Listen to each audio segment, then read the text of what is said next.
Vamos a abrir nuestras Biblias, vamos a continuar en el libro de Apocalipsis y ya estamos en la recta final del Apocalipsis, aunque nos quedan todavía seis capítulos. Los dos capítulos que siguen al que vemos hoy, ¿sí? Es el juicio sobre Babilonia. Vamos a ver qué significa esto, ¿sí? Y después ya a partir del versículo 19, el capítulo 19, ya tenemos los hermosos relatos, ¿sí? del triunfo del Cordero, ¿sí? Finalmente la iglesia de Cristo disfrutando por toda la eternidad, ¿sí? de la comunión con su Salvador. Estamos entonces en el capítulo 16 y en el capítulo anterior, el capítulo 15, vimos que 7 ángeles traían 7 plagas sobre la tierra, que son derramadas por en 7 copas que lo vamos a ver ahora a partir de este capítulo 16, ¿sí? Los juicios de Dios sobre la tierra. Y les voy a pedir si podemos leer todo el capítulo 16, 2 versículos por persona. 2, no se entusiasmen. 2 versículos, ¿sí? 2 versículos. Capítulo 16 entonces dice: oí entonces una gran voz que desde el templo decía a los 7 ángeles: vayan y derramen en la tierra las 7 copas del furor de Dios. El primer ángel fue y derramó su copa en la tierra, y se produjo una llaga repugnante y maligna en los hombres que tenían la marca de la bestia y que adoraban su imagen. El segundo ángel derramó su copa sobre el mar, y se convirtió en sangre como de muerto, y murió todo ser vivo que había en el mar. El tercer ángel derramó su copa sobre los ríos y sobre las fuentes de las aguas, y se convirtieron en sangre. Oí al ángel de las aguas que decía: justo eres tú el que eres y el que eras, oh santo, porque ha juzgado estas cosas, pues ellos derramaron sangre de santos y profetas, y tú les has dado a beber sangre, se lo merecen. También había otro que desde el altar decía: ciertamente, Señor, tus juicios son verdaderos y justos. El cuarto ángel derramó su copa sobre el sol, el cual fue dado a quemar a los hombres con fuego. Y los hombres fueron quemados con el intenso calor, y las quemaron en el nombre de Dios que tiene poder sobre estas plagas. No se arrepintieron para darle gloria. El quinto ángel derramó su copa sobre el trono de la bestia, y su reino se quedó en ruina, y se mordía de la lengua de dolor. Por causa de sus dolores, mis úlceras blasfemaron contra el Dios del cielo, pero no se arrepintieron de sus obras. El sexto ángel derramó su copa sobre el gran río Éufrates, y el agua del río se secó, para preparar el camino a los reyes que venían del oriente.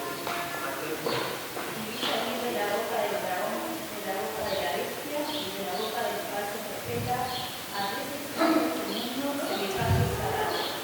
Pues son espíritus de demonios que hacen señales, los glorifican a los reyes de todo el mundo, para la batalla del gran día, el Dios Todopoderoso. Miren que ya vemos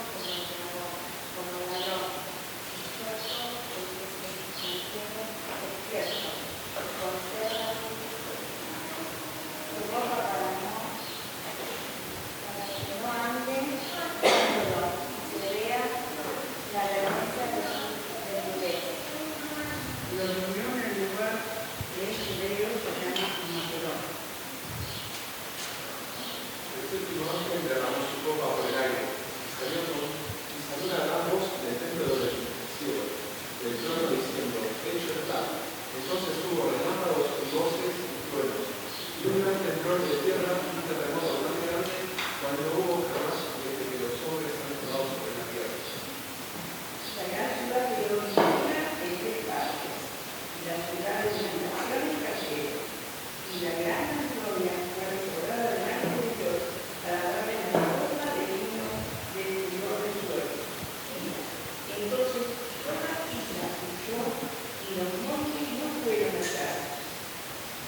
El orden la hizo sobre los 25 pies cada uno, cayeron sobre los hombres de la semana de los países, a la plaga de maíz, porque esa plaga es sumamente grande.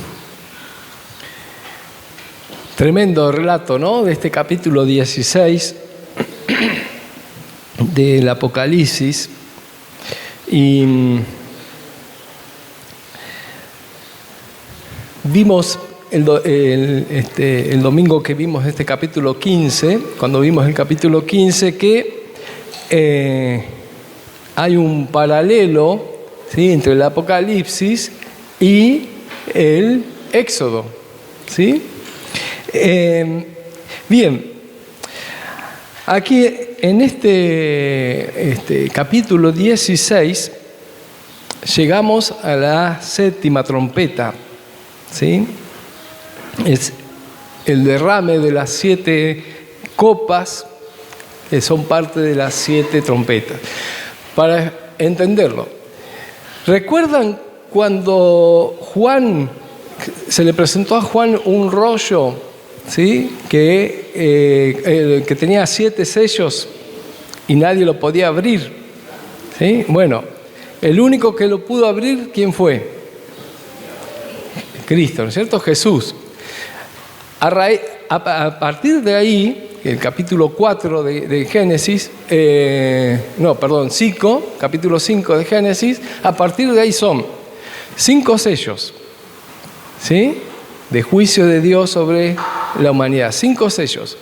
De esos 5 sellos, 7 sellos, 7 sellos, el séptimo sello abre las 7 trompetas, ¿sí?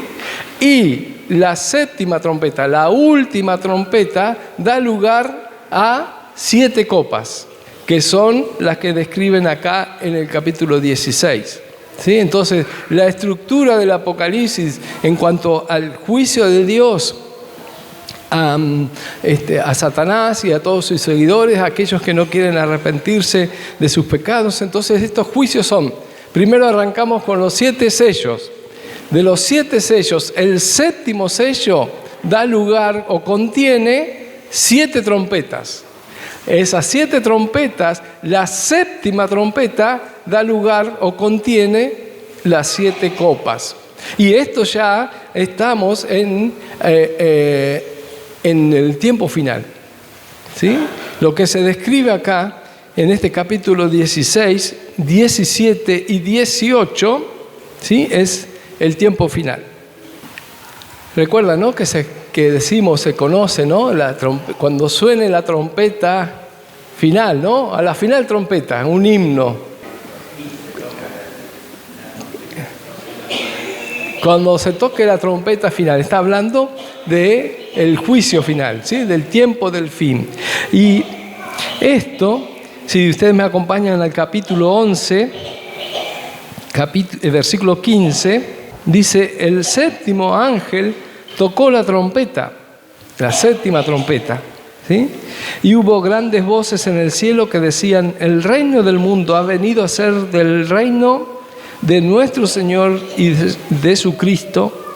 Él reinará por los siglos de los siglos. Y los 24 ancianos que estaban sentados delante de Dios en sus tronos se postraron sobre sus rostros y adoraron a Dios, diciendo: te damos gracias, oh Señor Dios Todopoderoso, el que eres y el que eras, porque has tomado tu gran poder y has comenzado a reinar. Las naciones se enfurecieron y vino tu ira, y llegó el tiempo de juzgar a los muertos y de dar la recompensa a tus siervos los profetas, a los santos y a los que temen tu nombre, a los pequeños y a los grandes, y de destruir a los que destruyen la tierra.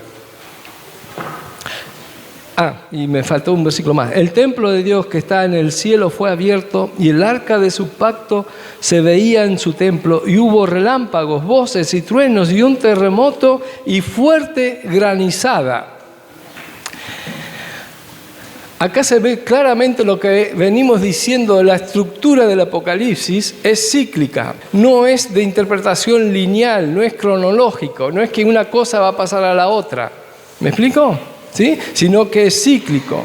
Aquí en el capítulo 11 está hablando de la victoria final de Cristo sobre sus enemigos y la adoración y la alabanza que va a recibir de los ángeles y de su iglesia por la victoria final.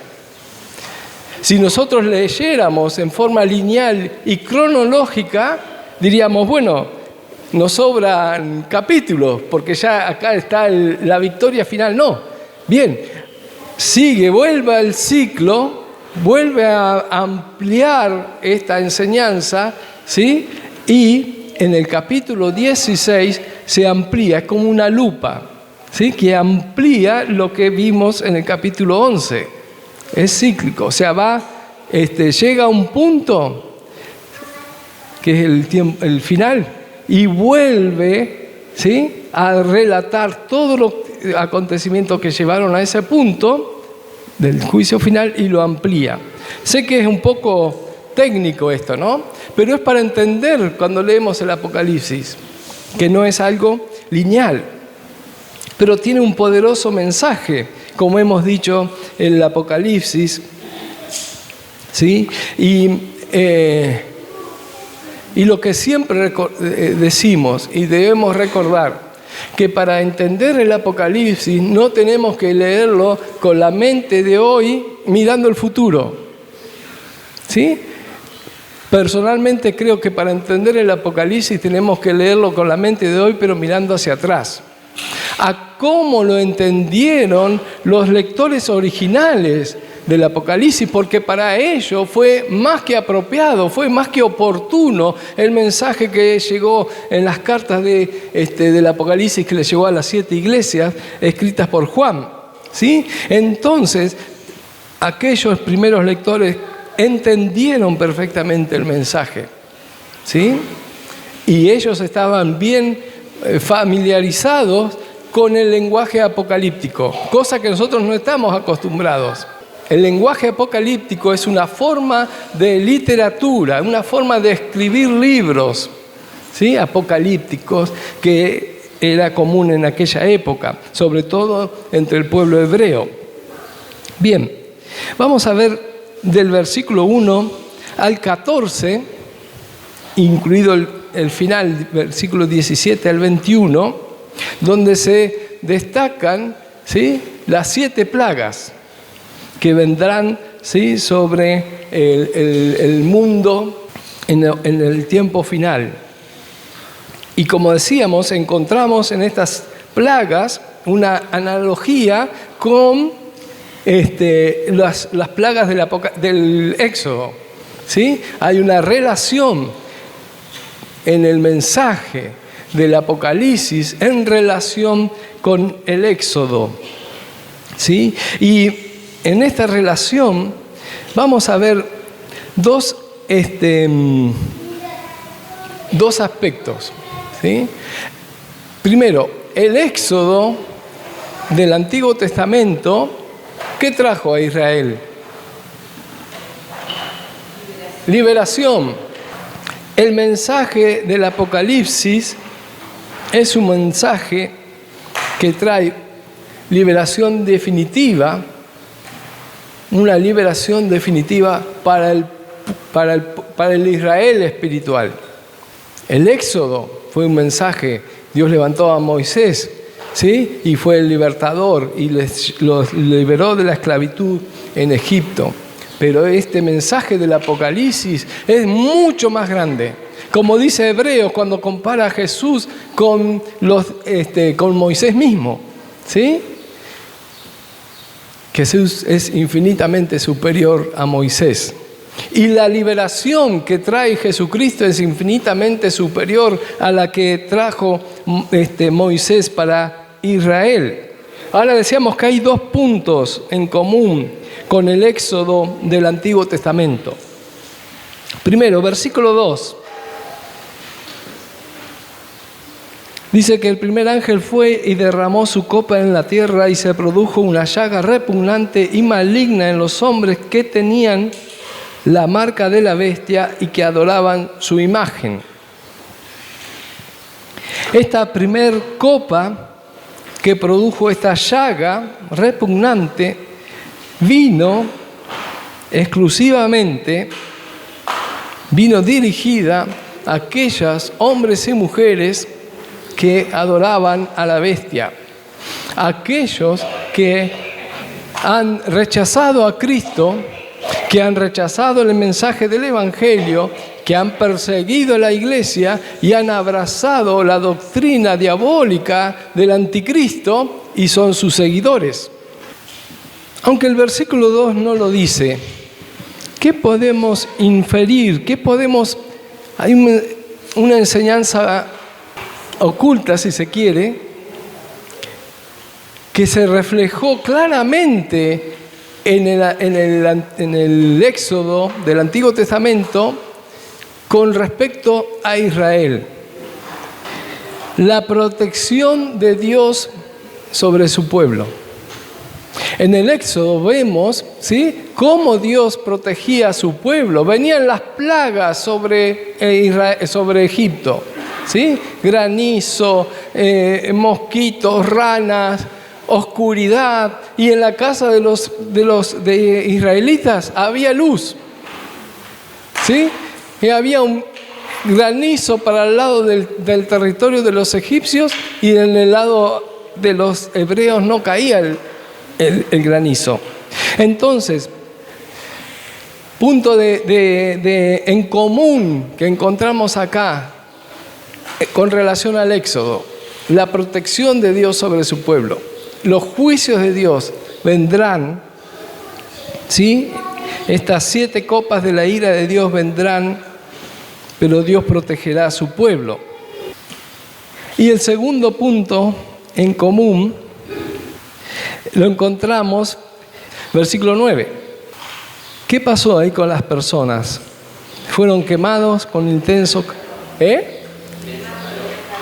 calor. ¿Y qué pasó con ellos? Y no se arrepintieron para darle gloria a Él.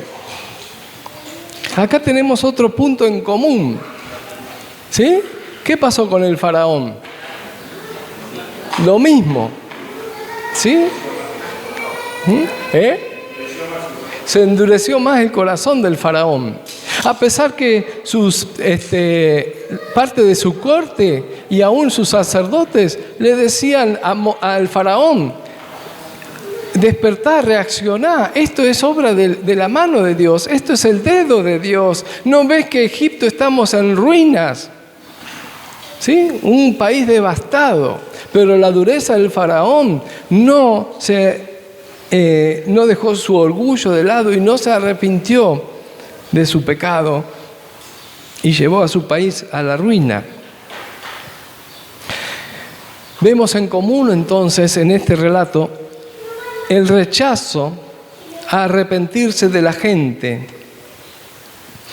Versículo 11 dice: blasfemaron contra el Dios del cielo por causa de sus dolores y de sus llagas, y no se arrepintieron de sus obras. No se arrepintieron. Ahora, los juicios de Dios que vinieron sobre el faraón, sobre Egipto, los juicios de Dios que vienen sobre este mundo, son un acto de misericordia. Son un acto de misericordia de Dios para este mundo. Porque es un llamado ¿a qué? Al arrepentimiento. ¿Sí? Es un llamado al arrepentimiento. Los juicios de Dios. Muchos cuando leen el Apocalipsis dicen: ¿qué Dios tan malvado? Trae tanta destrucción, tanta maldad, horrible leer cómo el sol se va a quemar a los hombres con fuego. Ojo que ya lo estamos viendo. Tomemos nota, el Señor está cerca. ¿Sí? El Señor está cerca. Y no se arrepintieron.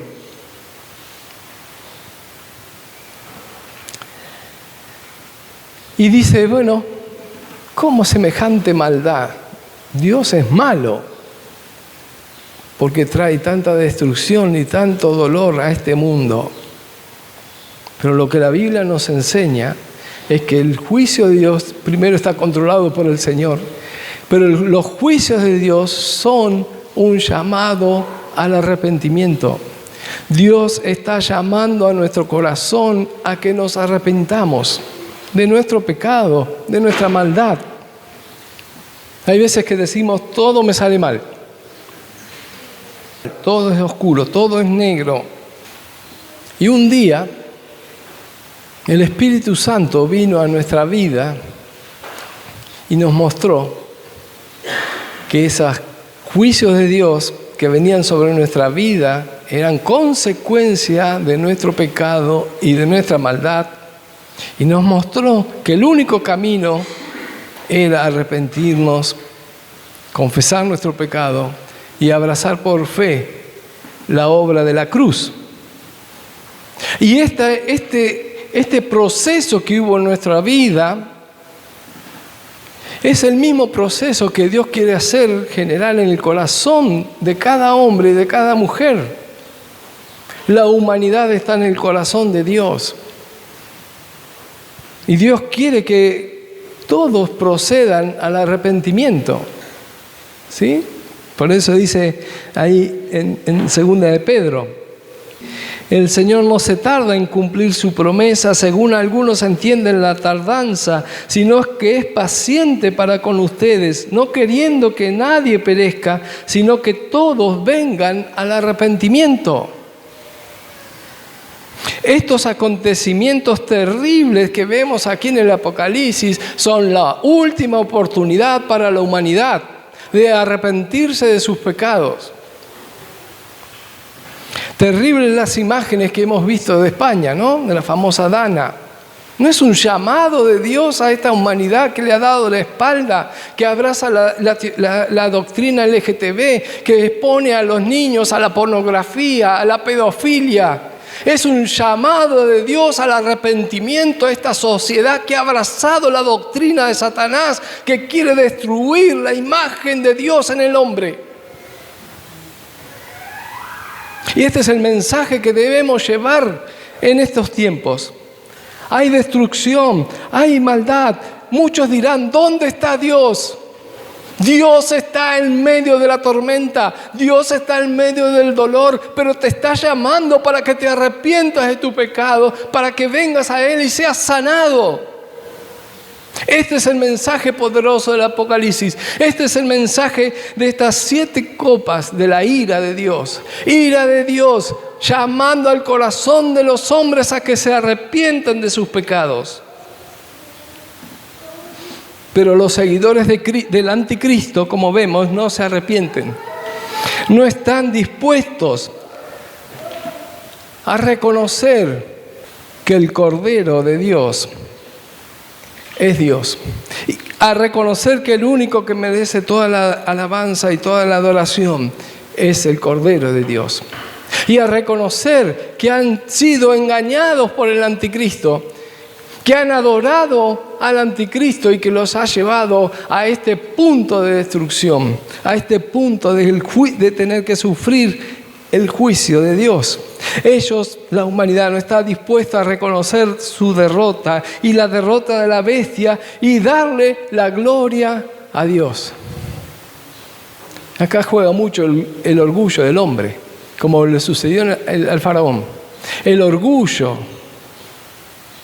Yo, dijo el faraón, soy el gobernante del país más poderoso sobre la tierra. Y me voy a humillar por este puñado de esclavos y tuvo que humillarse, aunque no quiso, cuando tuvo en sus brazos a su hijo muerto. Esto es lo que demuestra que siempre el juicio de Dios es justo, lo que dice versículos 5 al 7.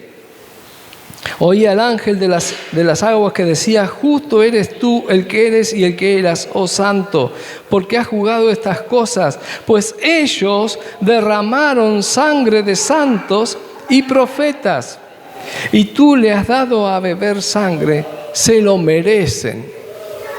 El justo juicio de Dios y el justo castigo de Dios por aquellos que aún han perseguido y han asesinado a los cristianos y no se han arrepentido. Ahora, versículo 15, se me va la hora. Miren ustedes qué interesante. Alerta, iglesia. Lo que decimos, las señales están siendo evidentes. Dios está juzgando a este mundo idólatra, a este mundo malvado que, como decíamos, expone a sus propios niños a lo más bajo de las garras de Satanás, a lo más bajo del infierno. Exponen a sus niños a la pornografía, a la pedofilia, aún en los libros, en los colegios. Hermanos, despertemos. Este es el mensaje del Evangelio. Estad alertas. Vengo como ladrón. Bienaventurado el que vela y guarda sus ropas, no sea que ande desnudo y vean su vergüenza. Despertemos, hermanos. Estamos a las puertas del último éxodo. La noche de la Pascua se acerca. Aquella noche de Pascua que Moisés y su pueblo tuvieron que preparar, ¿no? La liberación estaba cerca. El Señor está a las puertas. Cuando todo sea caos a nuestro alrededor y aumente la maldad y aumenten los conflictos y aumenta el caos en el mundo, estemos alerta. El Señor está cerca, el Señor viene. Así lo anticipó el Señor a sus discípulos. Jesús se lo anticipó a sus discípulos en Mateo 24. Es el último éxodo. Dios viene a rescatar a su pueblo. Dios viene a llevar a su pueblo a la patria celestial. Y ahora el libertador es Cristo. Todo ojo le verá. La Biblia es clara. El Señor viene y debemos estar preparados. Preparemos, hermanos, preparemos nuestro corazón. El Señor está cerca. Y no sabemos si nosotros somos parte de la última generación de cristianos sobre la faz de la tierra. Se habla de guerra mundial, ¿no es cierto? De guerra atómica, de destrucción masiva. Se habla de fenómenos naturales descontrolados que escapan al poder de control del hombre. El mundo está siendo conmovido, la naturaleza está siendo conmovida, el corazón de los hombres está podrido. Perdón que lo diga así, pero está podrido. Alerta, iglesia, estamos a las puertas del último éxodo. Estén alertas, vengo como ladrón, dice el Señor. Versículo 15. Y lo último, el grito de victoria. Miren ustedes qué hermoso, qué interesante este versículo 17. Este grito de victoria no lo da la iglesia. ¿Quién lo da? Dice: el séptimo ángel derramó su copa en el aire, una gran voz salió del templo del trono que decía: hecho está, hecho está. ¿A qué nos viene a la mente? Consumado es. Consumado es. Las mismas palabras que el Señor dijo en la cruz del Calvario cuando nos vino a librarnos del pecado. Él entregó su vida allí en la cruz. Y ese grito de victoria, consumado es, mis seguidores están libres de pecado. Las cadenas del pecado cayeron para todos aquellos que ponen su fe en mí. Ahora en el Apocalipsis, en el tiempo futuro, Jesús mismo dirá, hecho está. Es la misma raíz de la palabra que usó Jesús en la cruz. Consumado es. En la cruz el Señor nos libró del pecado. En su segunda venida, el Señor nos librará de este mundo de pecado. ¿Cuántas veces, hermanos, tal vez en tu corazón, en tu mente o tus labios dicen, claman, Señor, ven pronto? Ven pronto. Vemos la maldad, vemos la destrucción y decimos, Señor, ven pronto. Líbranos, Señor, de este mundo. Y Él nos llevará al reino del Padre. Y finalmente, en los últimos versículos del 18 al 21, vemos el sufrimiento de los que no quieren arrepentirse. Pero el mensaje del Evangelio es: todos estamos expuestos al juicio de Dios. Todos. En el momento en que nacemos, estamos expuestos al juicio de Dios. Y estamos expuestos a ser condenados por causa de nuestro pecado. Todos estábamos bajo maldición. Todos estábamos expuestos al juicio de Dios. Hasta que Cristo se interpuso en nuestra vida. Hasta que la cruz de Cristo se interpuso ante mi vida. Y Jesús le dijo al Padre, no, este ya está libre de juicio. Este ya está libre de condena. Porque ha puesto su fe en mi sacrificio. Porque ha puesto su fe en que yo di su vida por Él. Hermanos querido amigo, en esta mañana tu corazón te dice que estás expuesto a la ira de Dios. Vení a Cristo. Porque los juicios de Dios son para arrepentimiento, para que vengamos a Él en arrepentimiento, para que Él nos haga una nueva persona, para que Él nos libre de las consecuencias de nuestro pecado, nos libre del pecado y que inunde nuestro corazón de su paz y la seguridad de que estamos en Él. Este es el mensaje poderoso del Apocalipsis.